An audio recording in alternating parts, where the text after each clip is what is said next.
Okay, so I'd like to welcome Naylor Taliaferro to the show, the lawn care rookie, as most of you guys know him. Hey, Naylor, how's it going? Good, good. How's it going, man? I'm doing Wow. really, really good. Thanks again for agreeing to come back onto the show. Just for people that may be new to the podcast listening, I originally interviewed you 3 years ago. I think it was back in 2017. In episode number 83, for those of the audience that are interested in going back and kind of Wow. listening at Yeah. where you were at that point of time. So yeah, it's Yeah. cool to have you back and sort of get a follow up on how things have been going.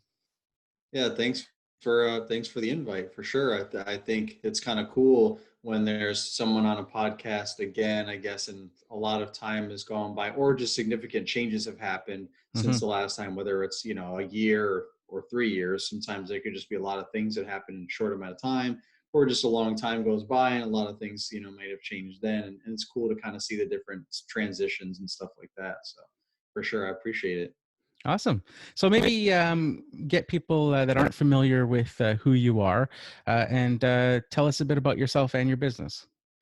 Yeah, so like you said, my name's Naylor, but most people, I mean, if you don't know me personally or haven't been following me on social media for a long time, you don't even know my name, but I go by Lawn Care Rookie. Most people know me by Lawn Care Rookie or Hmm. LCR for short.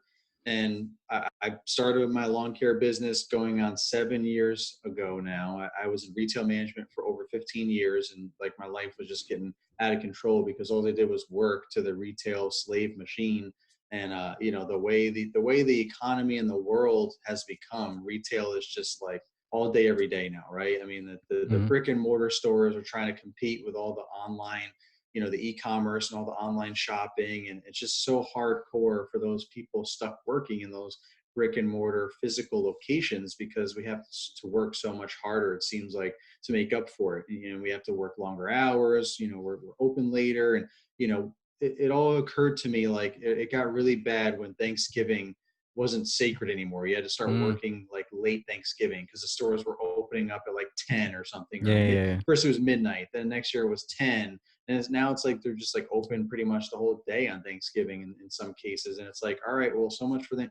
It was like, we have to rush Thanksgiving dinner and get to work. And now it's, well, so much for Thanksgiving dinner, and Yeah, it's, yeah. so that was when I saw that transition my last few years. And when I started in retail in the beginning, I was in college and I didn't really, it was a single guy in college, no big deal. And I had fun with it. I had leadership skills naturally, people told me. So I easily got promoted up the ranks to different, responsibilities. And I thought it was cool. And it was a fun thing. It was easy for me to manage people and, fold some clothes and, give people knowledge of whatever products it was that we were selling. And that all seemed natural to me. It was just when I met my wife and we got married and we had kids and started a family, that's when things really started to get a little crazy for me and things needed to change because my priorities shifted. I was going this way and retail was going that way. Retail is just like, hey, we want you here all day, every day. And I'm like, but I have a family that I want to spend time with. And the quality of life just kind of went downhill super quick. And that's when I had to kind of make some drastic decisions. And I always had a passion for lawn care, just like in my own yard and stuff. I was one of those homeowners that like was Okay. down, on the grass, like looking at every blade of grass and stuff. And I bought all the Home Depot books and all that stuff. And there was really not a lot of information online, 20 something years ago. Hmm. The internet was so new. There was Facebook and Farmville, and that's about it. So it's Farmville. just like, yeah, you remember that? Yeah, oh But yeah. so I mean, there just wasn't, yeah. So Never there get wasn't a that time whole lot back. out there really like there is now. Yeah, exactly, exactly. So I just did a lot of trial and error and learned a lot of stuff on my own, and just became that homeowner that was like the envy of the neighborhood and just loved grass. So it just kind of seemed like a natural evolution for me. Like I just kind of got the idea. So, my mother-in-law said something one time a long time ago, like, would you ever do this for a living? Because she thought it was like, oh, it must be so. They went to like the pool one Saturday afternoon or something, and I'm there mowing the lawn, trying to lay down some stripes with my push mower. Mm. And she's like, "Oh, this must be, this must be so hard for you. You must be so sad or whatever." And I was like, "No, I love it actually." She's like, "Oh, wow, really? Would you do this if someone paid you?" And I was like, "Absolutely." But at that time, this was like 20 something years ago. That Mm. wasn't even a thing. There was landscape companies that would mow your lawn and do all kinds of landscape, but it was kind of like, "Oh, you've got a landscape company take care of Yeah. your," it wasn't like a thing. And you had to have a Yeah. big company and it was probably more expensive. Now you fast forward to like 7 years ago when I first started my lawn care business. Now you've got guys driving around with a truck and a trailer, sometimes just a truck with a push mower in the back, and they're just making it happen. And now 7 years later, now it's like, "Oh, you don't have someone mowing your lawn?" Yeah. So it's completely like flipped. It went Yes. from like being like a stigma of like, "Oh, you're just too fancy, you've got to have someone else take care of your lawn." Now it's like, why don't you have someone take care of your lawn? Mm. Why don't you have someone cleaning your house? Like, you need to have time for your family, the weekends, do all that stuff, and don't worry about that. So now Yeah. it's Yeah. becoming more of a common thing. So there's a lot more opportunity for growth and stuff. So I mean, so I thought about this a long time ago, but I never really did anything until about 7 years ago when I really got like really, really stressed out and kind of having like a mental breakdown, a little Mm. midlife crisis there with my retail management and quality of life, and decided to just go all in, over the winter, quit, put in my 2 weeks, take all the money that I never got to from vacation that I never got to Yeah. take, because and just use that to help pay the bills for the first few months until spring hit. And then I like did spend all that time trying to like figure out marketing and equipment and just trying to really wrap my head around going from a homeowner to a professional lawn care provider and what services I want to offer and all that. And in that, I researched a lot, right, on Google, and videos come up with that. And there was some guys making some YouTube videos that some of them are still doing it now and some of them aren't. Mm-hmm. But that's how it all started for me with social media. I was following their videos, learning from them, getting to know them. And then I wanted to make a YouTube channel for, I don't even know why. It seems like the craziest thing, Yeah. like, "Oh yeah, let's start a YouTube channel." Like Yeah. I Yeah. told my family at dinner one time and they're laughing at me. I'm like, it's just for fun. I just want to interact. It's better than just commenting all the time. Like I want to actually give my perspective, because the guys that were making videos at the time, they were talking about like kind of like forward thinking stuff, like bigger business stuff. But Mm-hmm. there was no one talking about like, what do you do when this happens on day one or week two or your first month, or what do you do when it rains, and like all this kind of stuff that like no one was really focusing on. They were focusing on more bigger picture because they were so far past that in their business. But I was a rookie. I wanted to know all this Mm. brand new stuff. So that's when I was like, let me just create my own channel, Lawn Care Rookie, and just talk about all the crazy stuff that I deal with Mm. every day, going from a homeowner to a professional lawn care provider, and all my ups and downs and whatever I can share to help shorten other people's learning curve after I already struggled through it myself. And then it just kind of blew up from there, right? We all Mm-hmm. created this huge community now that we know on social media of so many people making YouTube channels and all kinds of cool events and things. And I've been a pretty good part of all of that over the years. My channel, my focus hasn't always been like my YouTube channel, social media. It's more just been about connecting with everyone. So I want to Mm-hmm. always put out that content because it's fun for one thing for me. And it's also a way for me to connect, keeps everything relevant, keeps me finding people and people finding me. So that's kind of my thing. I never really focused on like, I want the biggest, baddest YouTube channel or something like that, Yeah. Yeah. like a lot of my peers and mentors have done. I'm just like, I want to be in the conversation so I can continue to work behind the scenes with everyone and keep building this community up and bringing them Mm-hmm. together. So, Yeah. and That's keep awesome. trying new things and be a Yeah. hashtag rookie for life. Yeah. Yeah. Rookie for life. Yeah. So it's Yeah. a neat transition because, you know, calling yourself lawn care rookie to start when you're starting a YouTube channel and Right. new in the business makes sense. Obviously, you've been at this for a while now, so you can't be really Right. considered a rookie. But the name still totally fits because in life, you're always learning. You're always Right. right. So it's actually a really Or you neat. should be anyway. Yeah, you should. Yeah, you should be learning. There's always somebody better, faster, stronger, around the corner, and you gotta, Right. keep your skills sharp and just keep moving forward. You mentioned Right. there a couple of topics, like when discussing your time in college and being known for having some leadership qualities. That has Mhm. definitely come through. You've stepped up in this lawn care community as a leader for everybody, and you've taken it upon yourself to keep community events alive. And not only that, you've taken them to the next level. So maybe talk a bit about that whole GIE, the rally now, like you are synonymous with that Mega Caverns event.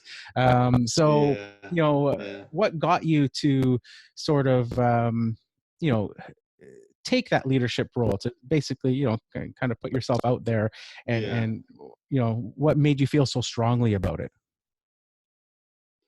Well, first of all, then thank you for the compliment. That's not something that I take very well. Like I've always been hard on myself, and and I think that happens with a lot of us. I've met a lot of people like Mm-hmm. that. I'm really good at giving compliments, but I'm not as good as receiving them. Like someone Mm-hmm. says, "Oh, you did a good job," or this, and I'm always like, "Yeah, well, it could have been better." Or, I mean, I guess so. I guess so. Mm-hmm. Like, and some wise people in my life have just been like, you know what? Just say thank you and Mm-hmm. let it be. Yeah, yeah, yeah, Like they're complimenting me, and I'm like going on this whole long rant yeah, about, yeah, yeah, I mean, like either I'm tooting my own horn, which happens every mm-hmm. now and again, or I'm just like really like, bashing myself, like, Yeah, yeah. I'm really, it's really not all that great, or I could have been Or better. And yeah, they're like in the middle of the compliment, and they're like, yeah, yeah. just say Yeah, you thank you. just Just you're say your thank you. I think most Okay. people find Huh? Your you're own your own worst worst enemy. enemy, right? It's like Yeah, exactly. you'll Yeah. get a hater, and it hurts a little bit, but then most of the time you'll be like, I'll step back and be like, dude, if you only knew how I treat myself in my mind, I that's like know nothing. Like exactly. that's Right. nothing, right? You'll never be Right. harder on me than me. Right. Right.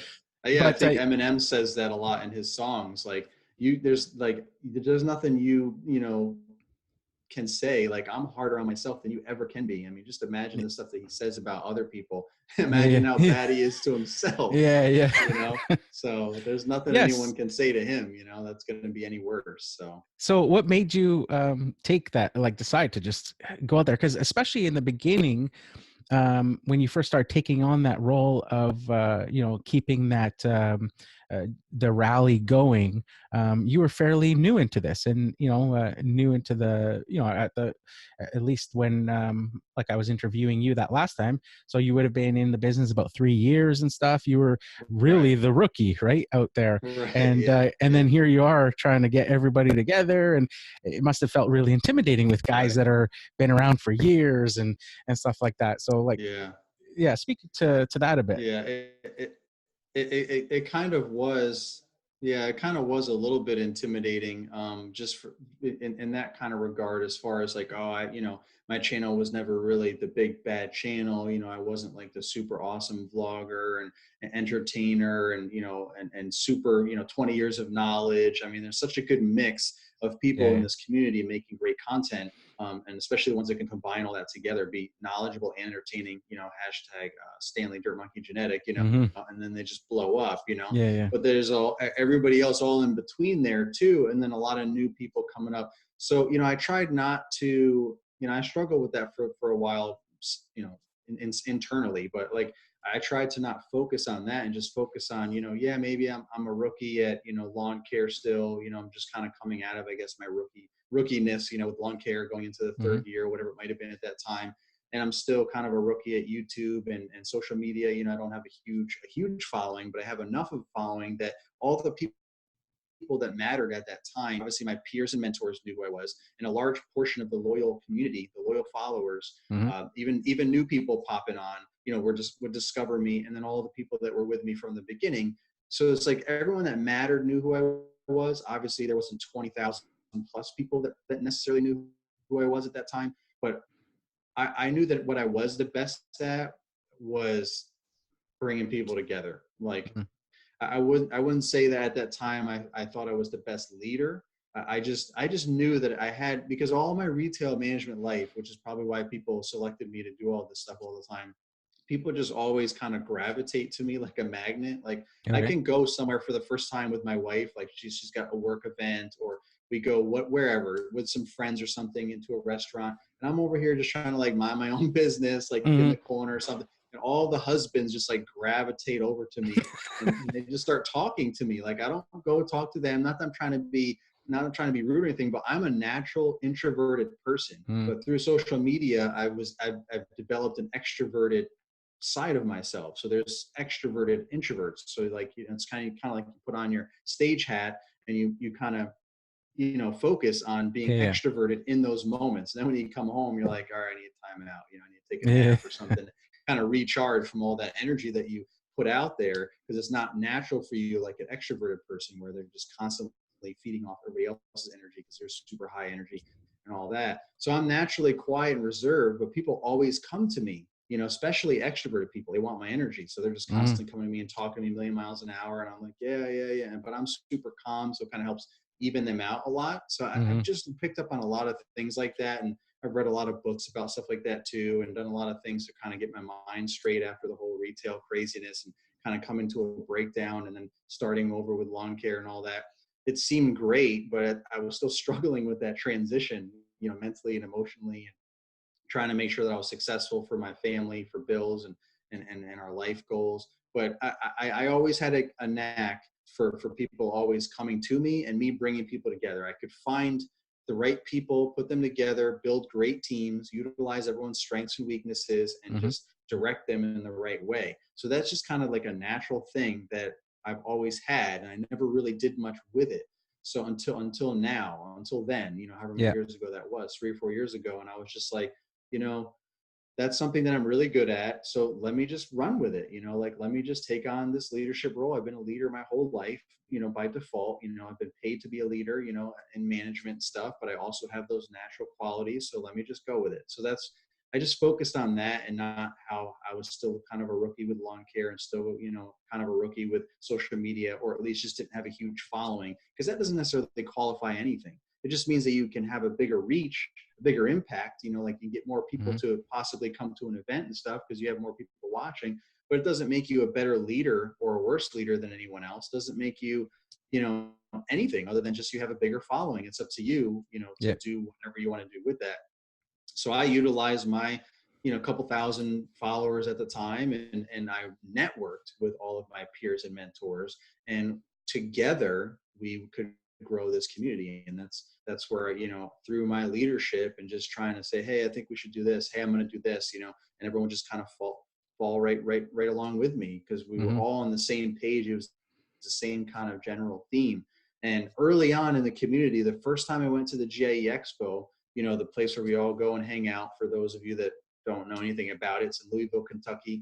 Every year, it's one of the biggest trade shows in the industry. Mm-hmm. It's probably the most favored because it's a warmer time of year, so you can go outside and there's tons and tons of acres for you to demo everything, ride It's whatever mower you insanity. want, use chainsaws, whatever you want to do. Yeah. Plus, there's the indoor showroom, which pretty much Mm-hmm. every trade show at least has that. But Yeah. here, the GIE, you have both. So Yeah. that's why it's such a big deal. And Louisville is a really cool place. The more you go, the more you can explore, and there's a lot there. It's a really nice city, a lot to do. If you bring your family, you can do stuff too, like the zoo and all that, the mega caverns. Yeah. Yeah. There's a lot of stuff there. But so I mean, the first time I went there really hit me when we got together as a community, and then it was like maybe 50 to 75 people that were there. And I met some of the first time YouTubers that I subscribed to. I met them in person for the first time. And it was really cool. I was both a fan, and then I had my own fans, because I had a new channel too. And people were like, Mm-hmm. hey, rookie, Yeah. let me Yeah. buy you a drink and Mm. stuff like that. So I was like, it's coming at me from every angle. So it really meant a lot to me. And two different people came up to me separately that night, when we all got together at the first ever meetup. Before it was ever at the Mega Caverns, it was just at the pizza place down the street from the expo. And like, maybe 50 to 75 of us showed up. And two separate people came up to me separately, different times. And Yeah. they shook my hand and thanked me for providing content, for telling my story on Mm-hmm. YouTube and helping them get through whatever they were being through. One of them left their corporate life like I did to Yeah. start landscaping, and they never looked back. And another one, this was just kind of all that they knew.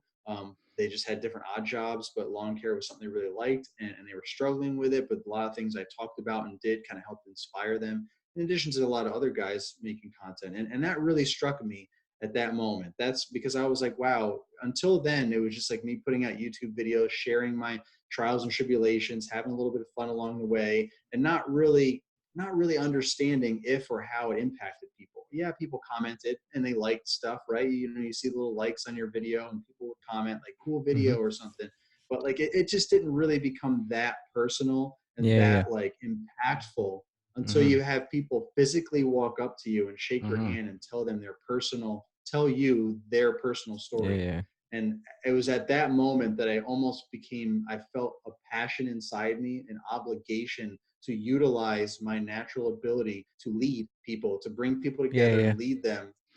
And that's when I just decided to just go for it. And Yeah, yeah. the next year I created a Facebook group, Road to the GIE. That's Mm-hmm. a pretty popular group now over the years, because I wanted to streamline communication, because this YouTube guy would say one thing, another one saying that, and then you have, they do some on Yeah, yeah. Instagram and Facebook, and there'd just be information overload all spread out. And somebody might just kind of miss out on that. Mm-hmm. They might slip through the cracks and not know that B&B Lawn Care is going to be here or there, or Keith Mm-hmm. Kelpis is going to be here or there, or Top Notch can't even make it this year and they're looking for him the whole time, Yeah, like yeah. all that stuff. And I'm just like, man, this is crazy. There's got to be a way we can streamline this. So, Facebook was still Facebook, and it's come a lot longer way since then, but they had Facebook groups, at that Mm-hmm. point. And I'm like, let me try this whole Facebook group thing. And I created that Facebook group, and then just got everyone that I could on there, like as far as all the influencers, everyone on YouTube, Instagram, Facebook, and all of my followers, their followers. And we just kept sharing it and going on the lawn care Facebook groups and sharing it a little bit and get people to come over. And now we've got almost 2,000 people on there just for GIE. Like, it's not a typical Facebook group where we just talk about lawn care. It's only GIE. Like, Mm-hmm. we're very strict with it. Like, when you get a notification, we want you to go on there and look at it, because it has something to do with the GIE, whether someone has a question or some cool, exciting news, or something's changed, or whatever it is Mm-hmm. that's going to hopefully help somebody that's going or wants to go, might help sway them one way or the other, give them discounts, hotel, suggestions, Yeah, yeah. Airbnb, all this stuff, networking events, and so on and so forth. So it's become a great one-stop shop, which is what I wanted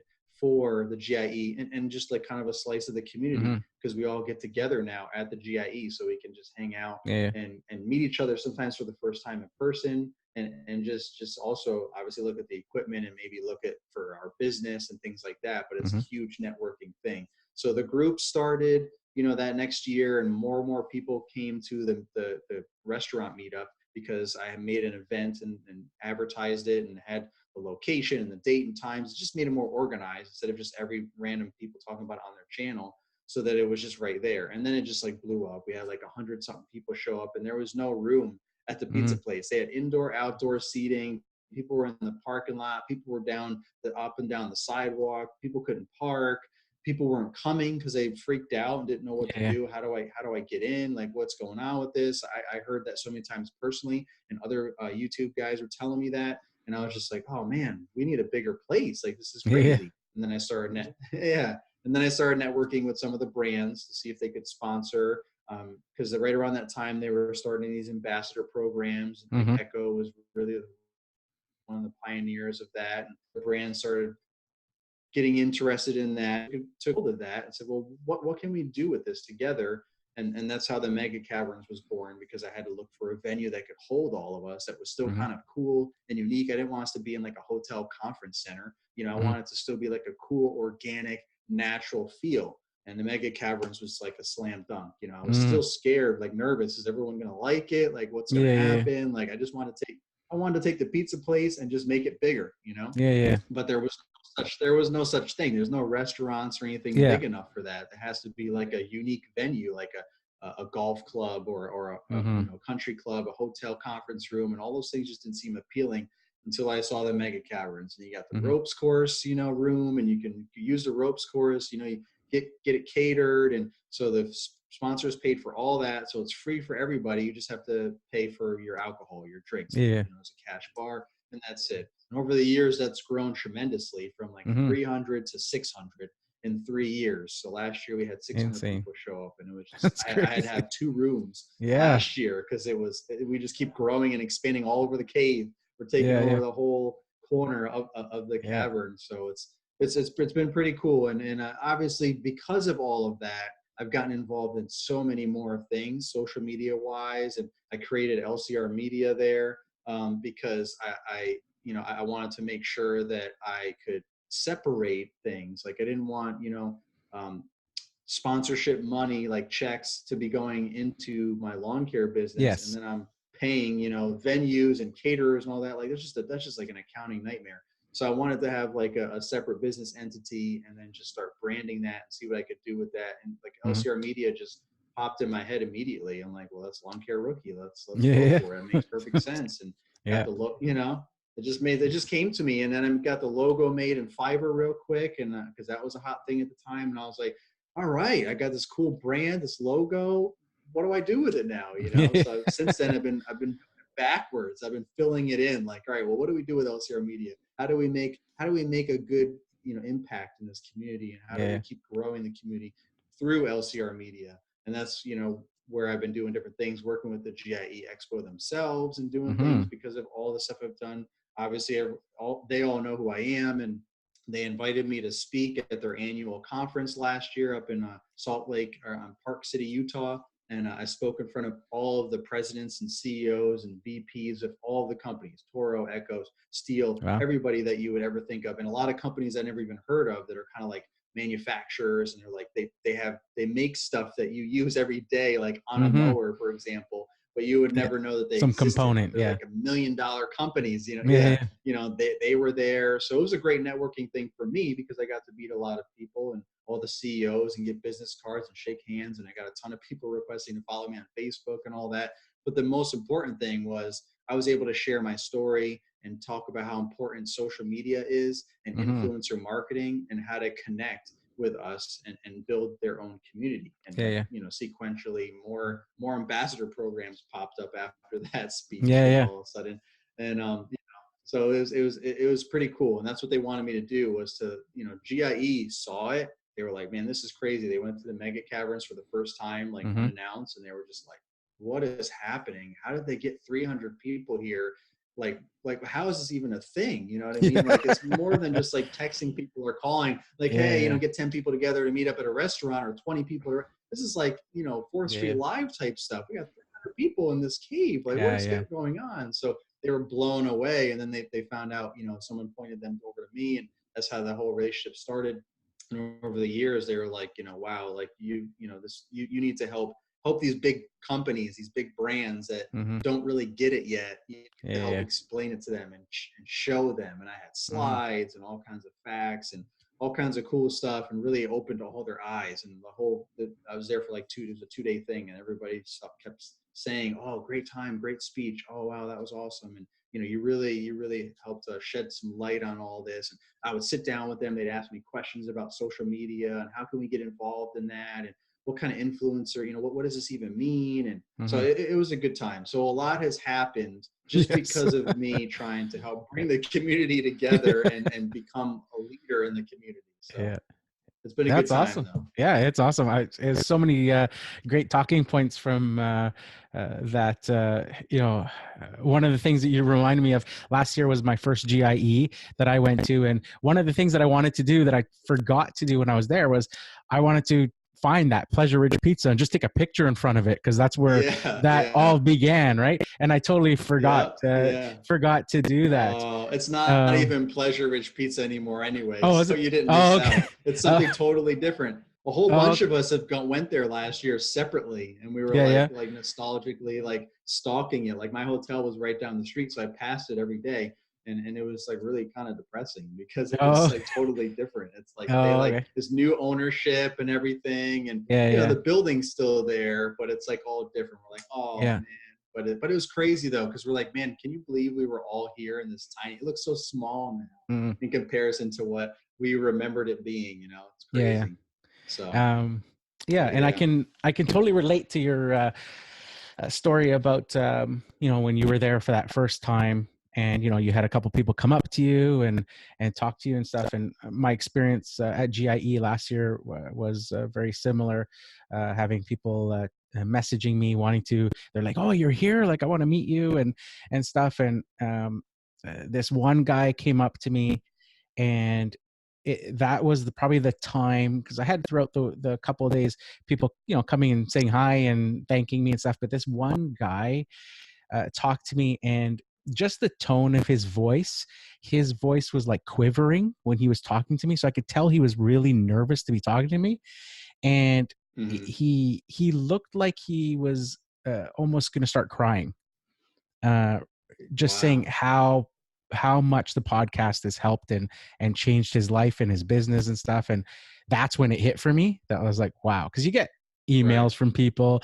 I'm sort of secluded here on the west coast of Canada and stuff, right? So you get some emails, you get their podcast reviews and stuff, but when you're face to face with somebody like that telling you that, that's when it's like, wow, like that Right. really Yeah. hits home. Like this is really Exactly. making an impact on people, right? So Exactly. totally can relate with you on that.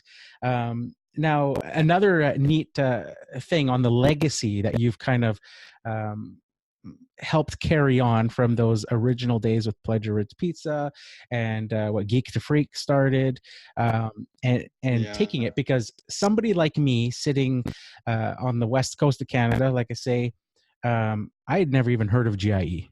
And it was watching you guys and watching your coverage of this event that got me Right. excited, right? And got people that listen to me and my podcast to reach out saying, when you coming, like you have to come, we want to meet you, you want to thing, right? So that's what kind of put me over the edge to come do it, because of all the guys who went before me and were doing it. And what I found really interesting was when I was there walking around with my camera in my hand, I actually had people from booths asking me, they'd see me filming something and they'd be asking, I'd be like walking by and they're like, what are you doing? I said, oh, I was just filming for my YouTube channel. And they're like, well, why don't you come film our booth? Right. And, oh yeah, Yeah. sure. Like I'll Yeah. film your booth. I'll interview you. And then I had another person say, I just want to, he like pulled me aside and said, I just want to thank you. He said, if it wasn't for you guys walking around with your cameras, he said 5 years ago, this trade show was dead. There was nobody here. He says, it's you YouTubers Exactly. that have totally, and Exactly. he says, and this year they like broke attendance records. And he says, it's all because Yeah. of you guys. So he says, I just personally want to thank you. He says, anybody I see walking around with the camera, I'm just Wow. thanking them. Right. So I was like, wow, that's Wow. That's crazy. awesome. Like what an And impact. that's a total shit. That's a total shift because like you said, like 5 years ago when there was no one with cameras and it was dead, the few of us, myself included, walking around, I just had a little GoPro at the time. I didn't have a Yeah. big old fancy DSLR like some of the other guys at the Yeah. Yeah. time, with the bigger channels and stuff.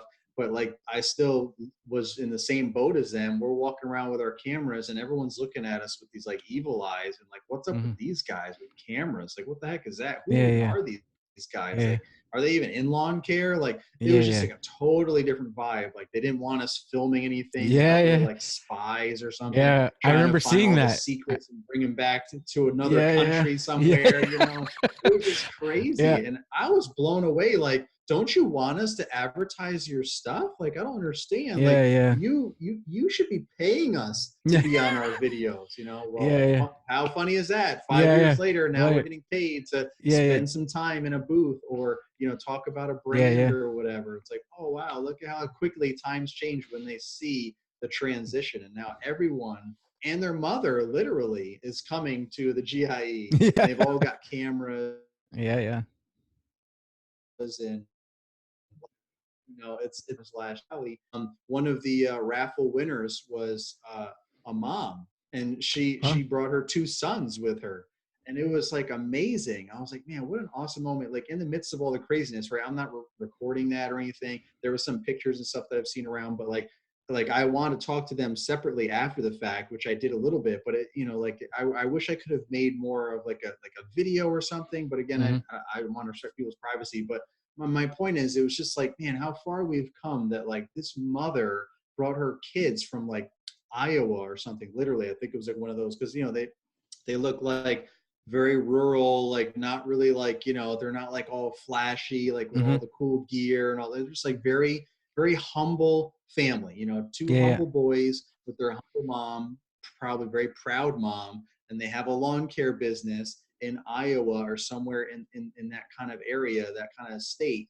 And they just came to the GIE because they somehow stumbled upon this community. They Mm. probably follow Brian's lawn maintenance and everybody else that's blowing the Yeah, game up, yeah. and putting out tons of cool content. And they're like, oh man, I want to meet them and them and them. And they were super quiet and really, grateful. And but like I just find that so awesome that like we've come so far, from in a relatively short amount of time. I mean, 5-6 years is not a long time.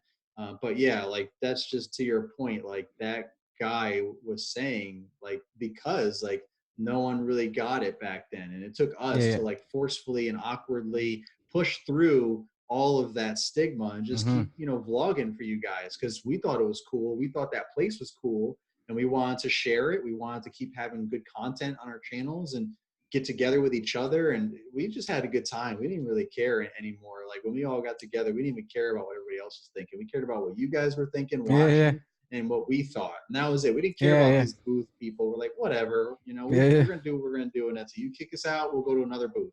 We weren't doing anything wrong. We were just trying to film stuff, Yeah, and yeah. people freaked out at that. Now it's a totally different story. Now you Yeah. got little kids come in, bringing their dads with them, like a whole new It's world. You insane. see the Yeah. next generations of the industry are all going to it, and they're all on social media because that's the future. So Yeah.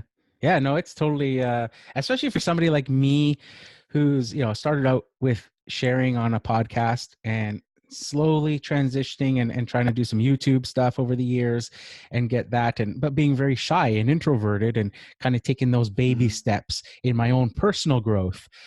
GIE was a huge uh, leap forward for me because of the groundwork that you guys have laid before me with your cameras walking around, that it's accepted.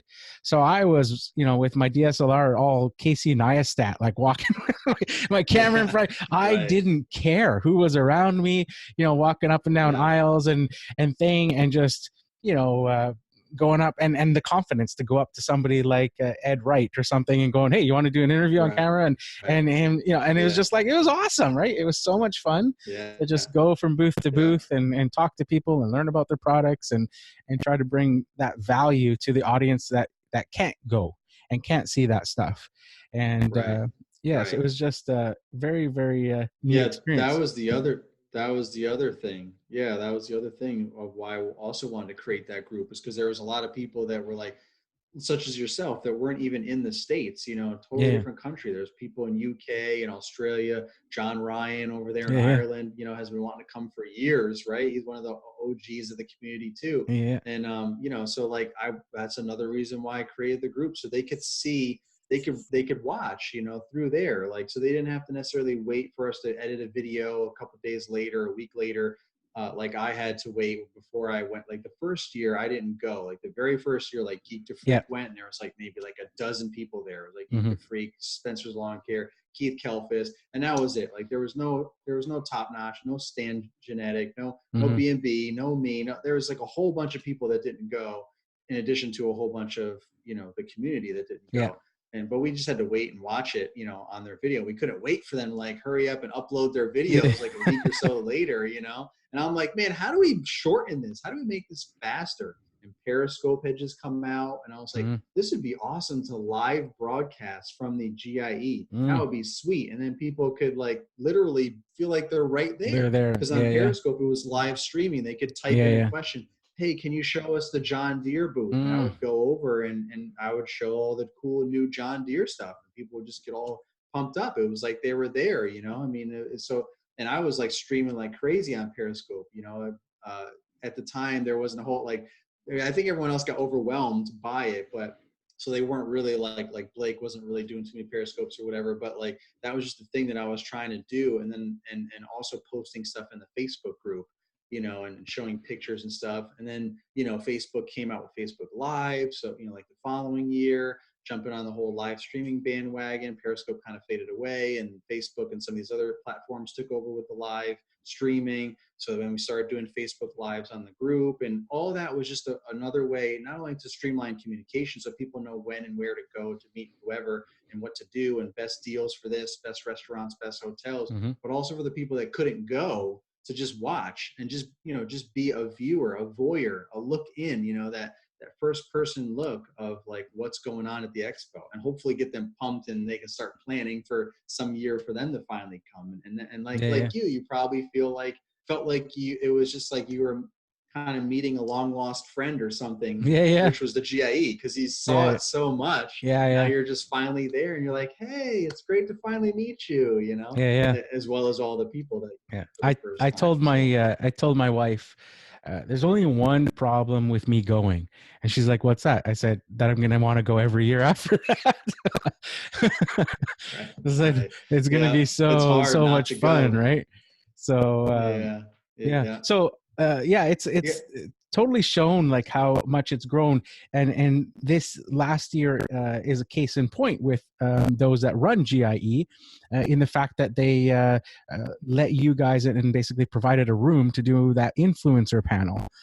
So that's something that 5 Yes, years yeah, ago they'd be like, yeah, here's our rate exactly. sheet on what it will cost you to rent a room if you want to do whatever crazy thing you want to do. Right, right, and exactly. But and with no, it was all for free. They paid yeah, for it. yeah, and they apparently helped sponsor the Echo Means Business Social Media Lounge, partly as well Right. too. So that's a huge, like in 5 years, like you're saying, right from back then to now, Yeah. they're getting it on the impact Right. these YouTubers and people just online, right, sharing everyday regular people sharing online Right. about what they're doing and stuff. So talk about a bit about Yeah. that influencer panel, and because it was a pretty tremendous success from all accounts. Yeah, it was the as Paul Jameson would say, the inaugural Yeah, YouTube live panel. But it was just another first, another rookie for life moment where yeah, I'm always looking for ways to bring people together. Like the GIE is just becoming like I'm becoming like I guess like the GIE guy, but it's just a great place to keep bringing people together because so hmm many people go there. It's a great reason to go somewhere, right? I mean, it's like we can do local meetups. Like a lot of guys now, a lot of the guys on YouTube will have, they just start getting to know people in their area because they'll like stop them or say hey, or they yeah, see yeah, them at the dealership or whatever, something cool, or they'll just like reach out to them online and be like, hey man, I live right, right in town next door. It'd be cool if we got together sometime. And they'll do things like, hey, let's meet up at Buffalo Wild Wings, next Saturday or whatever. 10 or 20 people will show up or something. So that's one thing, because that's easy. But when you're talking about like leaving work,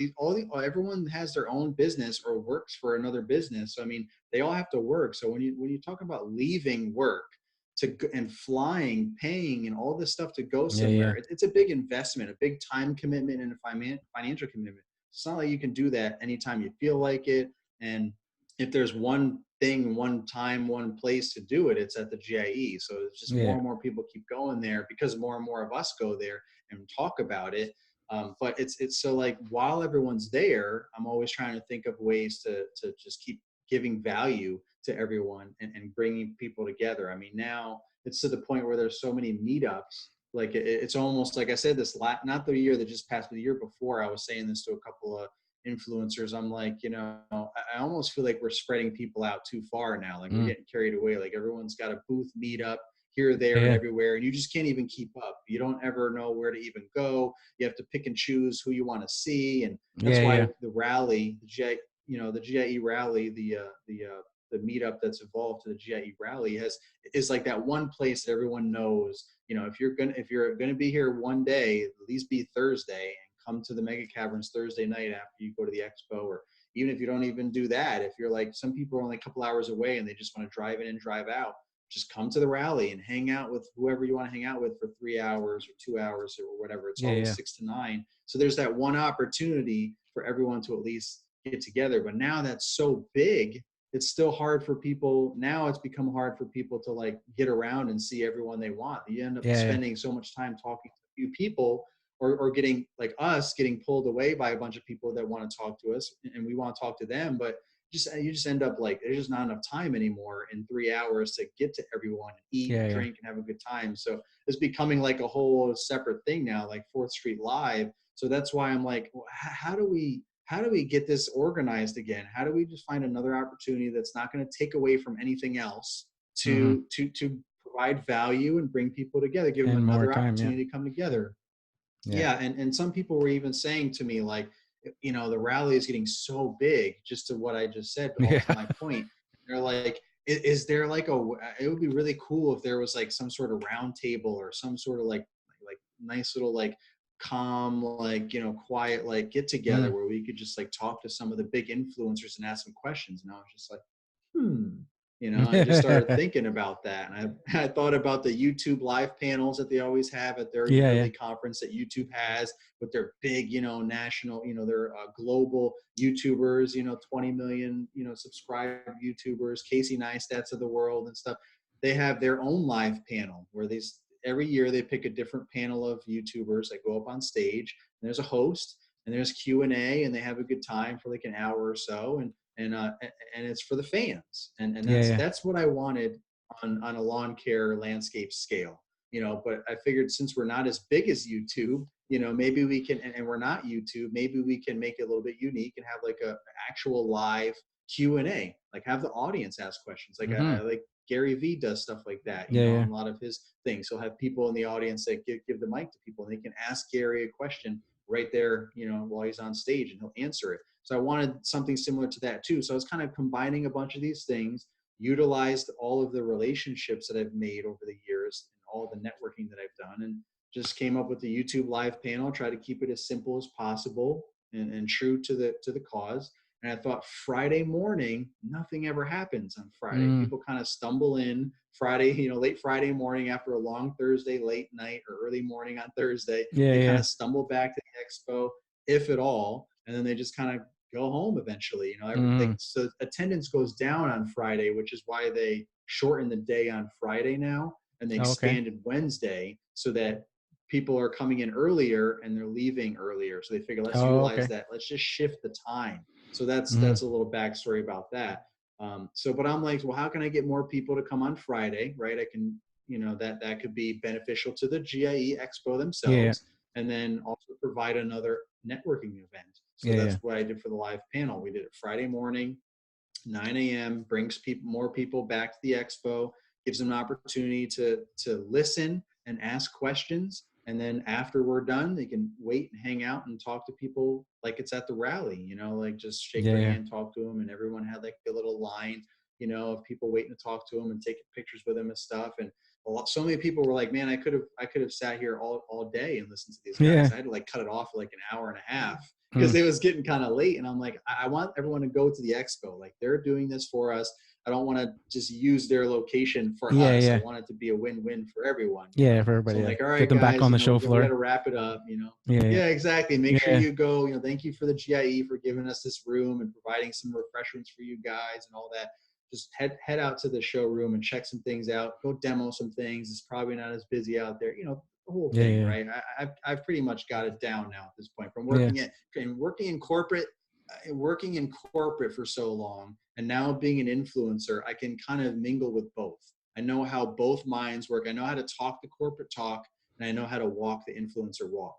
So I think that's also helped me with my leadership, abilities to really get things done and help Mm. other people get things done, whether it's my original idea or helping someone else push someone else's idea forward.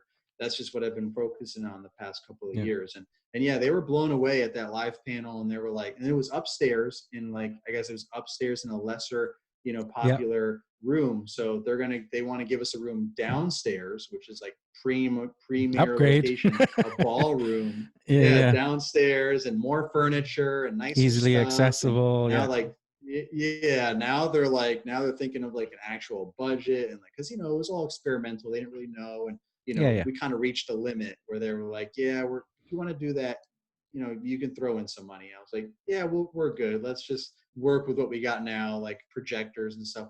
We'll wait for another time for that. So we'll see how it goes this year. Mm-hmm. They're definitely, their mouths were open, and they were like, wow, we got to do this again. Cause it was Yeah. like 200 chairs that they put out, and it was standing room only. So I Yeah. mean, Yeah. it was just packed.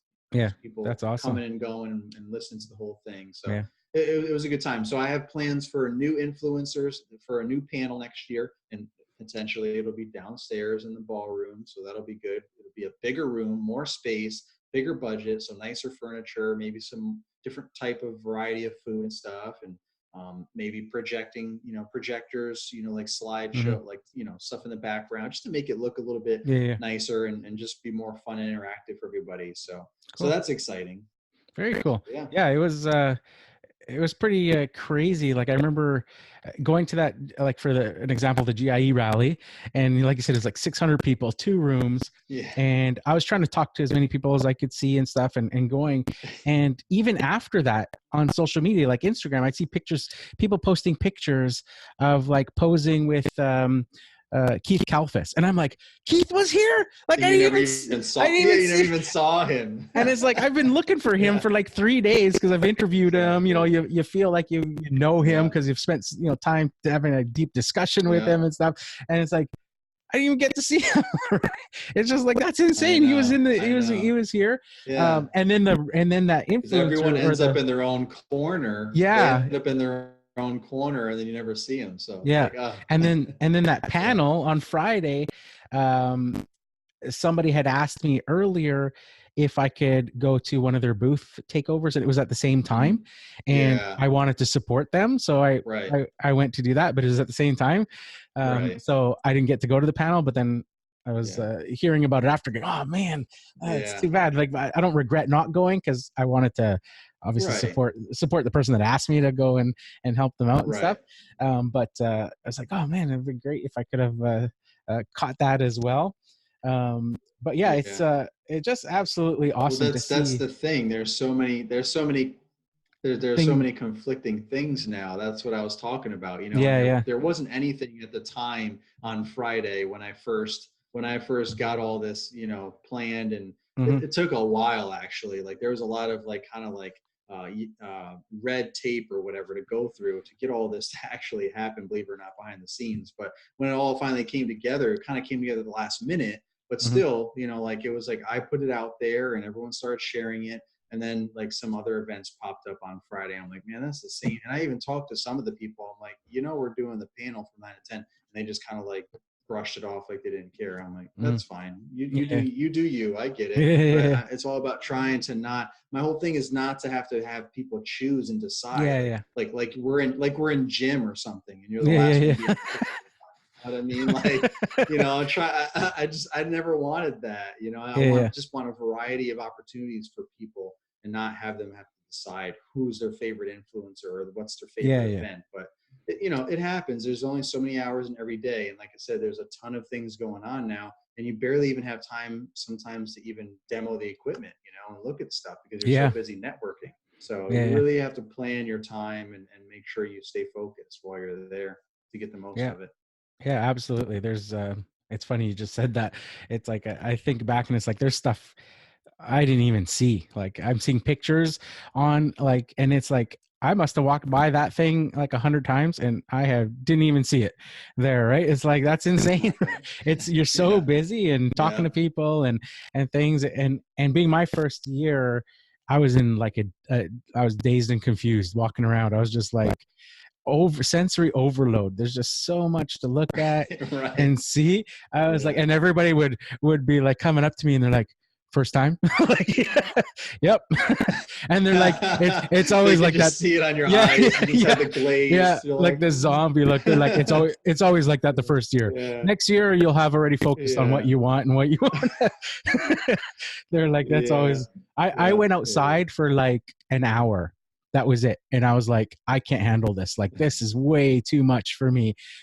All the noise and the machines, and just too much going on. And you look at a brand and you'd see the flag like 5 miles away. And it's like, I'm not walking 5 miles over there. I said, I'm going back inside. It's easier to handle inside. So over the last couple, think about it from an influencer perspective. No, I was just gonna say, think of it from an influencer perspective, like some of the really big, like Brian's Lawn Maintenance. there's no hope for him ever reaching that flag. So No, he no, no, doesn't no, even no. attempt, you know, like No. he's like, I'm just going to stay in one spot, you Yeah, know, yeah, yeah. like that's another reason why people are like, hey, I'm going to be at this booth for a couple hours. Come see me. It saves me from trying to walk and stop Yeah, every, yeah. you know, like every few feet Oh or yeah. something. So Insanity. it's like a whole Yeah, nother yeah. perspective. Oh yeah, it's Yeah. crazy. I ran into Brian there a couple times, and then on the last day, he was trying to catch up with getting to booths that he wanted to see, and he Yeah. asked me, He "Hey, do was you know?" like running around. Yeah, he's like, "Do you know where this booth is?" And I said, "Yeah, it's over there." And I was like trying to explain to it. It was in the other part of the building where it kind of turns and stuff. And I said, "You know what? I'll just walk you there because it'll be easier to be just walking there." Right? Right.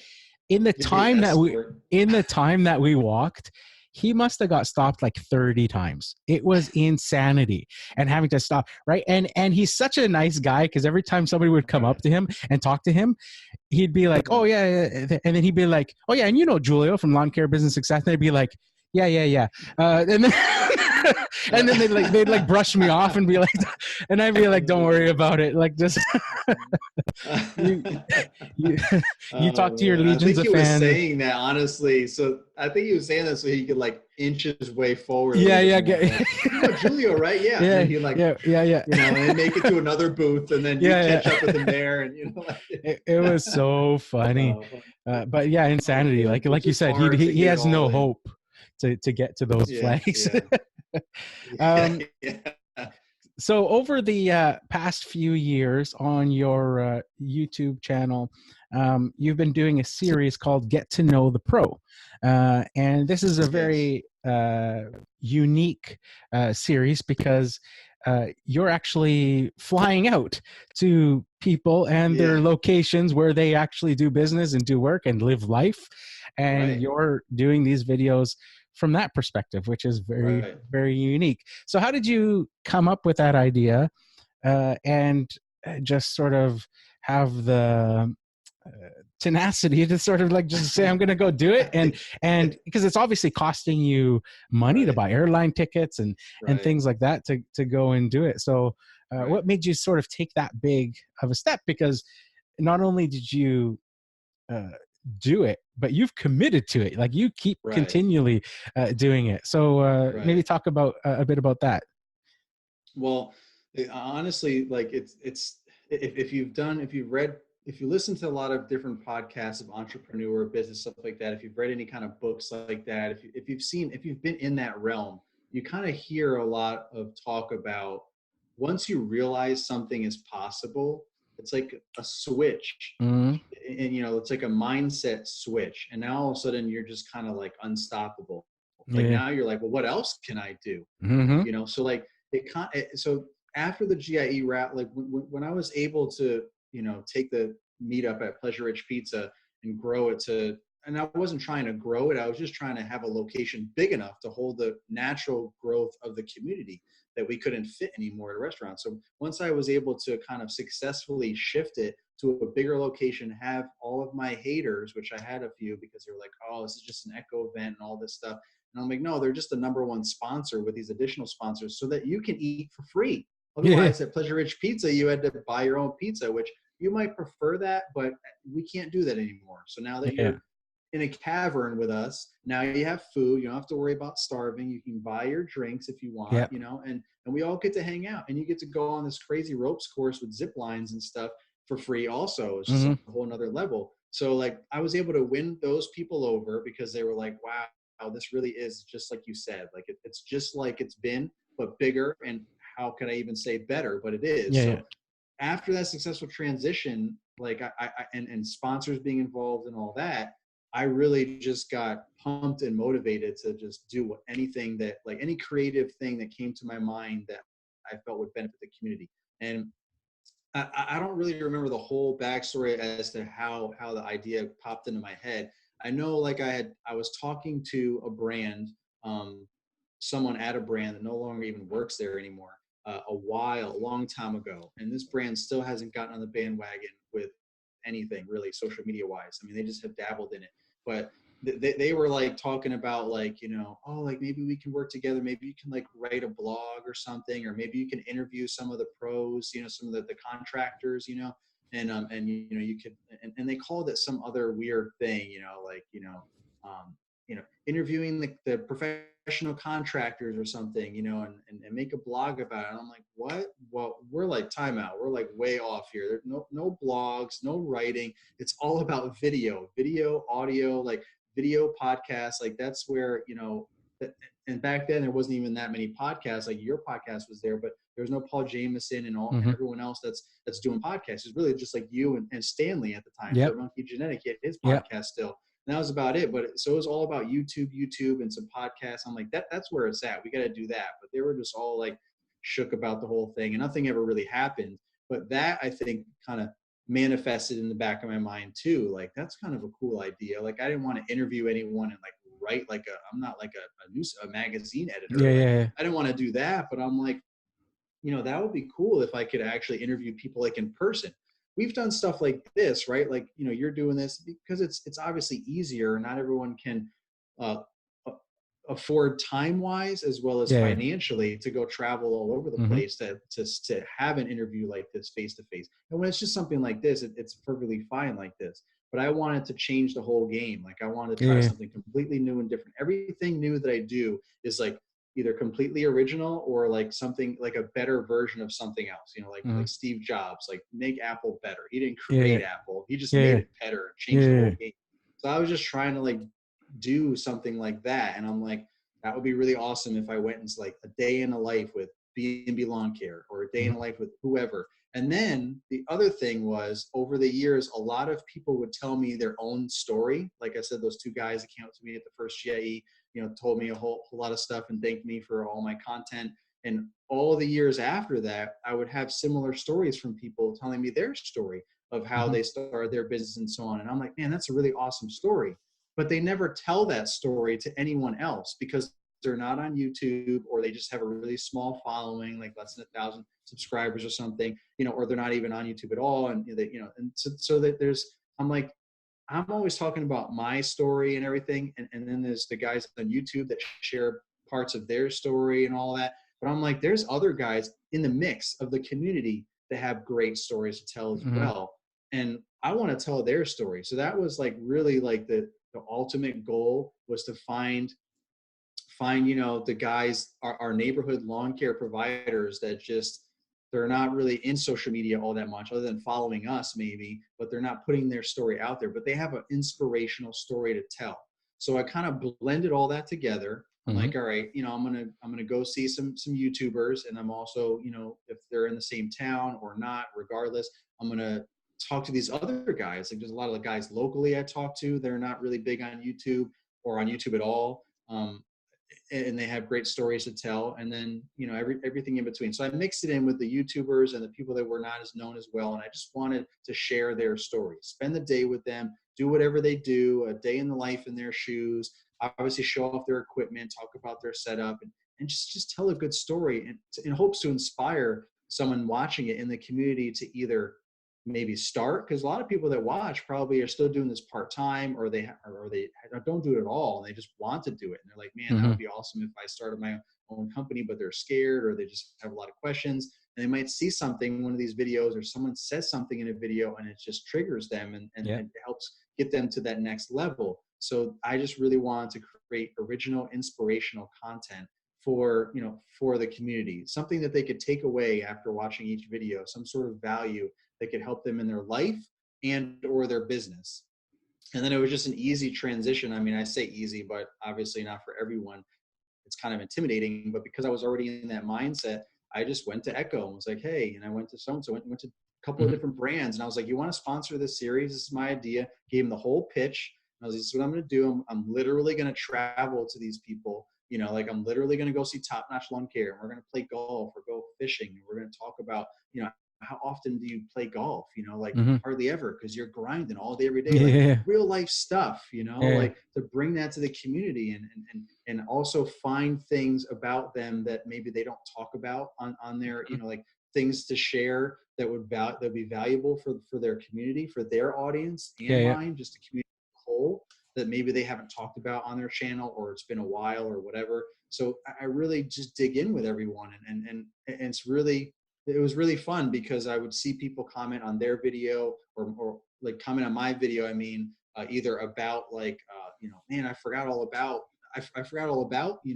that thing that I forgot Brian did that, Hmm. or I didn't even know, Top Notch did that or whatever, they would either be his followers coming over to watch my video and they would say that, or they were just all of our followers and stuff. But it was just cool to have that interaction and bring people to, just yet again, another way to bring people together.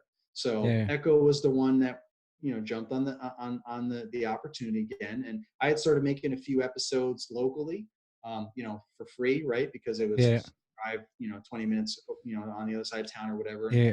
my thing. And I was making these videos, and that was helping me kind of get into a little rhythm, kind of figure out what my format was going to be, and kind of Hmm. go from there. And then they just went ahead and like sponsored, like from episode 5 all the way on. They want 2 episodes a month. They want a whole season worth of this show, Get to Know the Hmm. Pro, and it kind of became like a mutual partnership. I had all creative rights and ideas and everything, but we always had conference calls and shared it, and I told them all the guests, and we talked about different things, like upcoming guests, and we talked Yeah. about different things and where I was going and all that. But so they paid for all of that, so I didn't Hmm. pay a dime. So it Okay. was a sponsored series, so I didn't have to, because I didn't. That's why I went to them, or that's why I went to different companies, because I didn't want to have to. I couldn't pay for that. Yeah. Pull it Flights out are of the family expensive. budget. Yeah. Yeah, I'm not taking that for my family. It's a great idea, but I don't want to tap into my family's budget. And to be honest, I was Yeah. putting in the time and the effort, filming, editing, all that, and I have a following.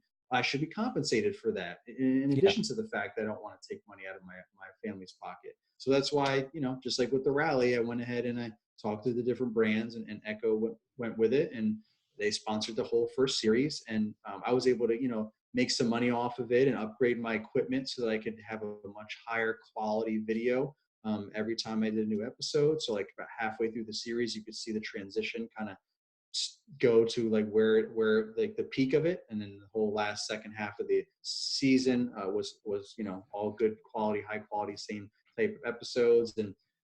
And that was that. And then we kind of had a little transition here, and people were always asking me like, are you going to do a season 2? Are you going to do a season 2? And I was so busy last year that I never really tackled it. Like, so it kind of like ended towards the beginning of the year. And I never Hmm. did anything for 2019 to make any more episodes, because Okay. I just had so much going on. My Yeah. Yeah. business was growing. I was planning on growing my lawn care business. So I just didn't do anything. But leading up to 2020, I was like, I want to do a season 2. Everyone's been Hmm. asking for it, and honestly, I am asking for it. Like, I want to meet with certain people that I didn't get to meet with in the first, because there's just so many people, right? There's only so much time to make videos with all these guys. There's a lot of Yeah. great people out there, and so there's people I still didn't get to, and 2, there's some of those people I really want to learn from them. Like, I want to learn Hmm. from them. Like, these big businesses, multi-crews, like, how did you get to that point? How did you go from solo to this multi-million dollar company? I want to know, and then share that with all you guys so that you can know if you want to Yeah. learn, Yeah. if you're starting your business and you want to get to that point, or you're already in business and you want to get to that point. So season 2 is focusing on that kind of guest, where the people that started from like solo or nothing, and then grew to a multi-million dollar company, and kind of talk about that transition and see what that looks like, a day in that life, a day in their life looking Yeah. like that. So I've Yeah. already filmed a bunch of episodes, and I kind of split up the sponsorship. I was trying to find other, just like with the rally, I try to spread it out and get multiple brands that are, Yeah. like Echo was going to pay for the whole rally. They're like, oh, we'll just sponsor the whole thing. I was like, I appreciate that, but I like involving other brands too, Yeah. Yeah. like, because, it's just better for the community, Yeah. when Yeah. there's more people involved. So, Yeah. so that's why Echo was the number 1 sponsor, and I had secondary sponsors for the Yeah. rally. So same thing with Get to Know the Pro. I decided to pursue some other Hmm. brands to see who else wanted to maybe, be included Get in on board. this Yeah. great series. Yeah. So the first 3 episodes are going to be sponsored by Jobber. And then, there's going to be other sponsors, Yeah. from there. The plan Awesome. is to get to around 10 episodes. I have 10 good guests and episodes in mind that I would like to do. I have 3 so far, so we'll see how Yeah. far we Awesome. go. But if I can do 1 a month, then that was eligible for the schedule, and then I think it would still provide great content for everyone for season 2. So Yeah. be on the Awesome. lookout for Yeah. that. the sponsors definitely make it easier. Otherwise, you'd be having to go to your daughter and saying, "Sorry, kid, no Virginia Tech for you this year." Yeah, right, exactly. Yeah, I mean, Dad's there's gonna a get lot to of know the local pro. guys. You know, there's yeah, exactly. Yeah, exactly. You can get to know how to save some money. You know, like Yeah, yeah. you can get to But know you how know, to get a job first. yeah, exactly. Yeah, I didn't want to do that. And Yeah. also, I mean, there's local people that I have interviewed before, and I went to North Carolina to interview some more people for season 2, and that's relatively inexpensive, but Yeah. it's still limited. Meaning, there's only so many people local. Like, there's other people. Like, I just got back from Texas yesterday. Last night, I got in at like midnight last night Uh, in Richmond, Virginia, and drove home and was like dead tired and went to sleep. But I got to spend some time with Marvin Salcido in Texas okay. with Salcido Lawns, and he's $1 million company, and he's had multiple companies, and he had a great story to tell. And I've known him a little bit off and on over the years through social Hmm. media, but I've never got to hang out with him. You know, I see him at Yeah. the Yeah. KE and stuff like that. You know, we've met each other plenty of times, but never got to hang out with him and really hear his story and share it, you know, in my way on Yeah. YouTube. Yeah.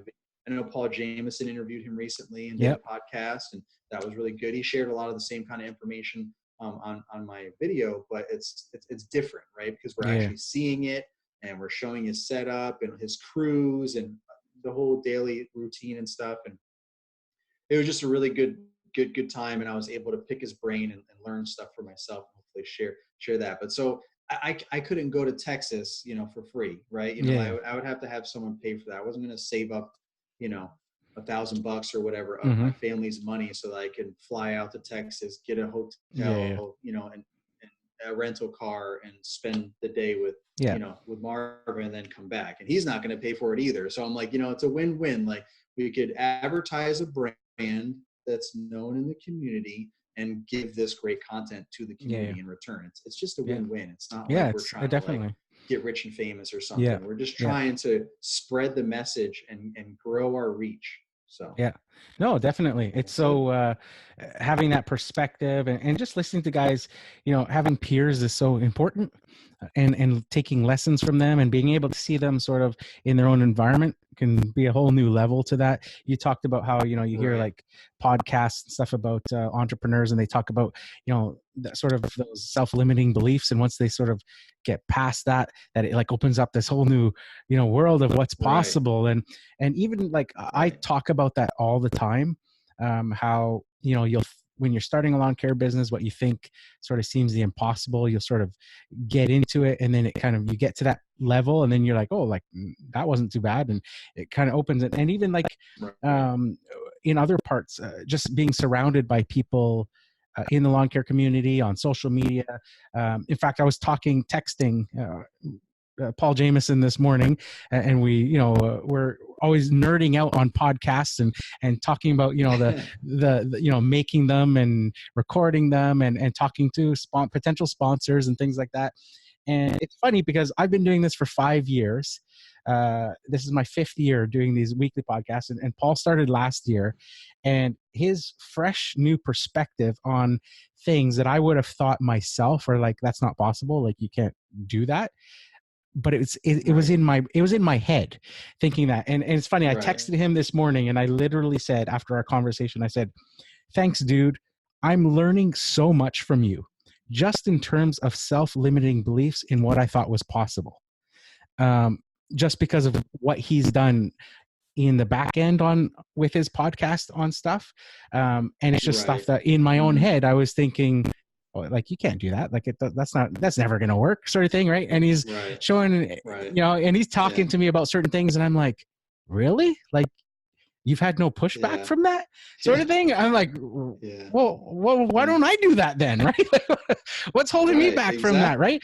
And then once it was literally like a light bulb went off. And now I'm like Hey, all these other things now have like inspired all these other ideas that are like, holy smokes, like I could do this and this and this. And it's just insane when you're like, you yeah. get inspired from listening to people's stories and coming at it from a Right. perspective with sort of checking your ego at the door and going, just Right. I can learn from everybody that you listen to, whether it's lawn care business or social media or whatever it is, right? Everybody's got a different perspective on it. Right. Um, Right. Yeah. so The hardest thing is to be the first person to do it. That's the yeah, hardest thing, to be the first one to be like, hey, let's try this and see what happens. But then it doesn't necessarily make it any easier for the next person, because they're still yeah, like, well, you're still psyching yourself out. Well, they did it. But that doesn't mean, well, what if it was just one person that could do it, and you just still find a way to psych yourself out. So it's okay, definitely challenging. And Paul has spent some time with me too. Like we talk a lot. We've become good friends, and maybe I kind of leaked off on him a little bit there. Influenced him a little bit, because he sees all the stuff that I do, and he's just like, man, I need to. And I'm always like, Paul, you've been on radio. You have like a skill. Like you yeah, really have a unique talent with radio and hosting. And I think you should really. He just randomly said he wanted to start a podcast, and I'm like, that's a great idea. And one hmm goes, well, you should really pursue that. It took a little while, but now yeah, he's killing it, man. He's yeah, getting yeah. after it. So Yeah, it's yeah, awesome. And it's amazing, like that influence, just what you think in terms. I remember when I first interviewed you, you talked on that episode 3 years ago about just starting to try to pursue a brand. And I think it was Toro that you were talking yeah, about. yeah, it And it was a was. struggle. Yeah, It was like and they were, yeah, it was like pulling teeth or something, right? And yeah, you yeah. almost gave up, and you decided to try again. And Right, that's when it clicked, and it right, worked. right. And I remember Yeah, hearing from John Ryan, who you referred to yeah, earlier. yeah. And he said to me after that podcast episode, he said, that was an awesome episode. I heard him talking about that. And I had been doing the same thing here in Ireland, trying to reach out. And it's been such a, struggle.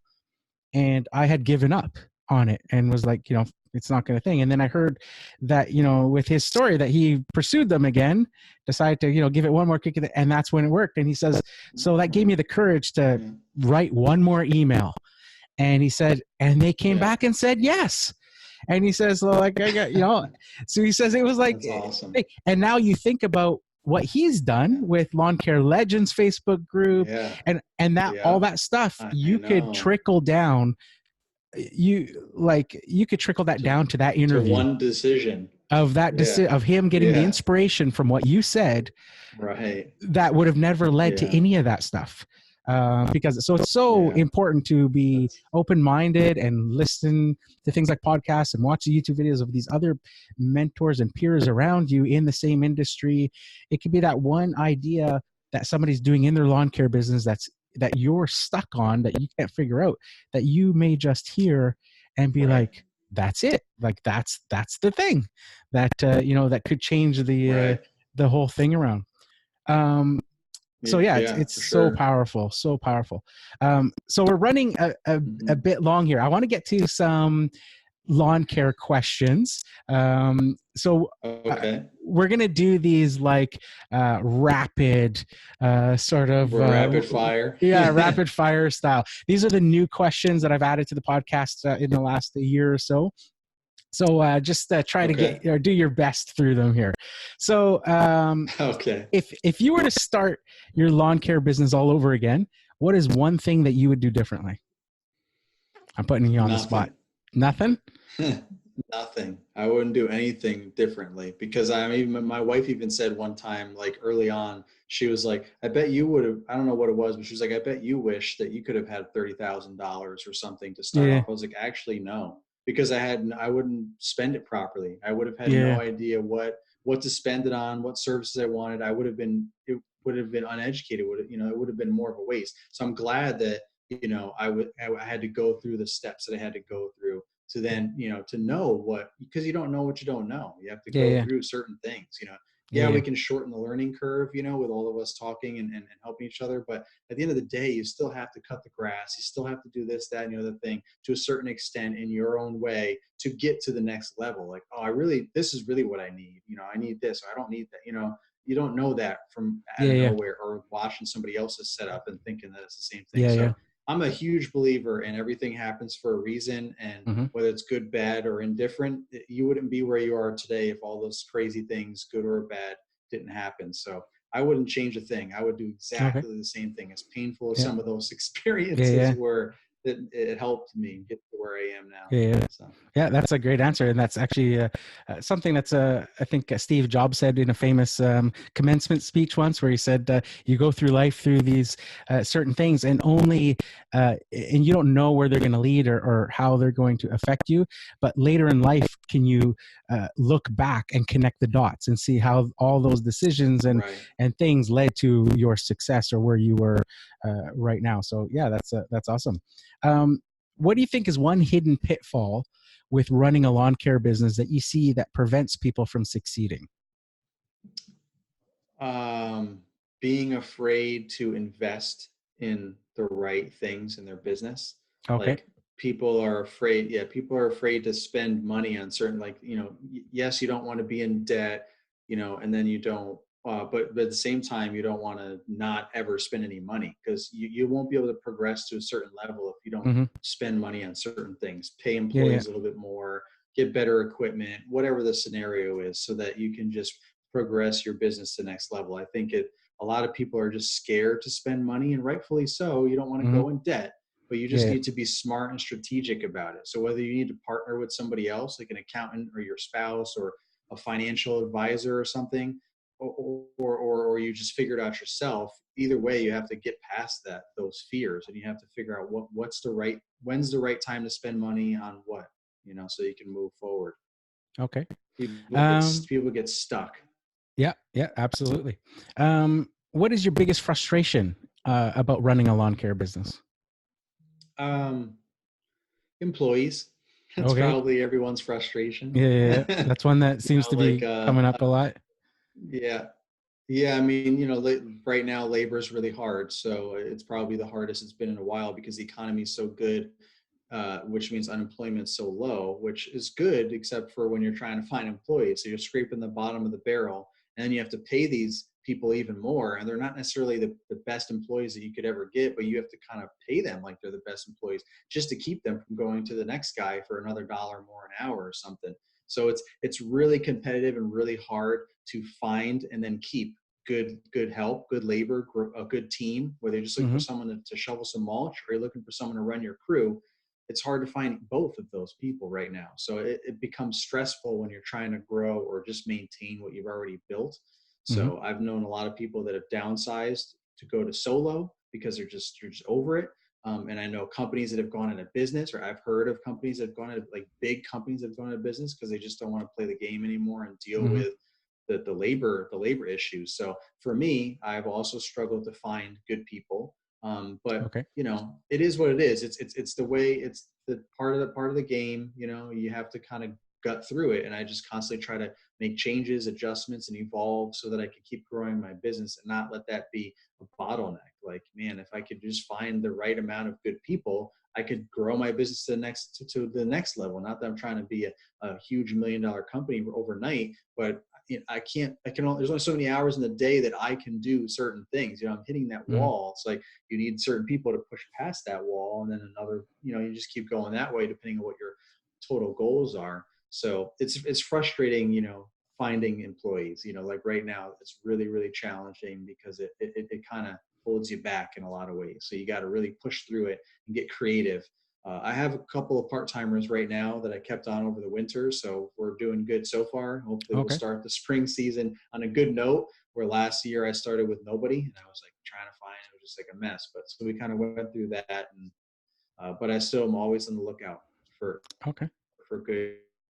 good talented people. When someone can leave or get a better opportunity or whatever the deal is, they just can't take it anymore. So you just got to focus on it though. You can't just complain and be upset about it and say this is like, one of those things that sucks about lawn care. Yeah, but how do you overcome that? What do you do? Yeah. Like, you got to do something. If that doesn't work, do something else. And you just keep doing that. Otherwise, you're just going to be stuck and be miserable, and your company's not going to grow. Yeah, yeah, absolutely. That's a great point there. I think Jim Rohn has a famous thing that he always says about, with in life, it's not so much what happens to you, because things happen to everybody. It's more about what do you do about it when those things happen. You're not special in terms of bad things happening to you, because bad things happen to everybody. It's just Right. how do you overcome that? How do you get around that? What is one resource that you use the most in building your lawn care business? Social media. Okay. So just like So, so, advertising, so Facebook or just I guess specifically it would be networking in okay. social media. I mean, I do use social media for marketing and stuff, but not a whole lot. Like only until Okay. recently have I been doing that. For years, I just kind of did the whole word of mouth thing, and I was just trying to do the whole slow growth thing because I was solo and just trying to Yeah, really yeah. build my business from within, so that I could get to the point where when I get employees and I want to grow in a market, I can handle it and not be Hmm. all like overwhelmed, like I don't know how to do all this stuff or whatever. Get everything structured first. So I didn't really do a whole lot of marketing until recently, but all these years without me marketing, I still was on social media, right? Putting out content and consuming content and networking with all you guys and learning stuff from you guys and hopefully sharing stuff that helps other people learn from my mistakes and successes and stuff. So that's really helped me grow tremendously as a, not only as a person too, but as in a business, because I'm like, oh, wow, that's a good idea. Or, ooh, yeah, he has that same, even just if it's like, man, there's a lot of people struggling with the same thing. I don't feel so bad. We can kind of get through this together, even if there isn't a solution necessarily. It's so good, to kind of know that you're not alone. But Yeah. I have gotten a lot of solutions and a lot of tips along the way too. So Okay. Um, what is one thing that people don't realize about running a lawn care business? that you do a lot of running. you, you're all over the place, like even, I mean, you really have to like figure it out, like you're usually working in the business all the time, but even when you Hmm. get to the point of working on the business, there's still things, it could be all of a sudden overnight and you're back in the business for some reason. So it really takes a lot of coordination, a lot of thought planning, a lot of reacting, and just management as a whole, leadership. So I think people underestimate, oh, you're just cutting grass. Like, oh, how hard is that? Well, you Hmm. try cutting grass all day, every day, or all day for 5 days in 90 to 100-degree weather and see how easy that is.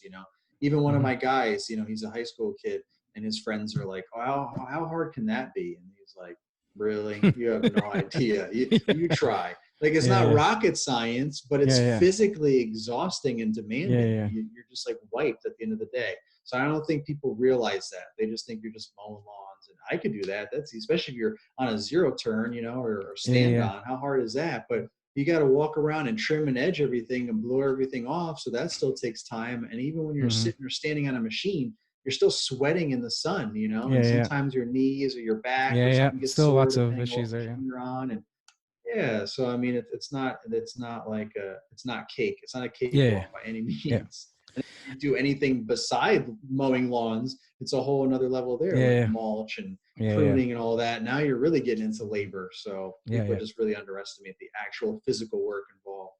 Yeah. Um, this next question is one that I asked you originally 3 years ago.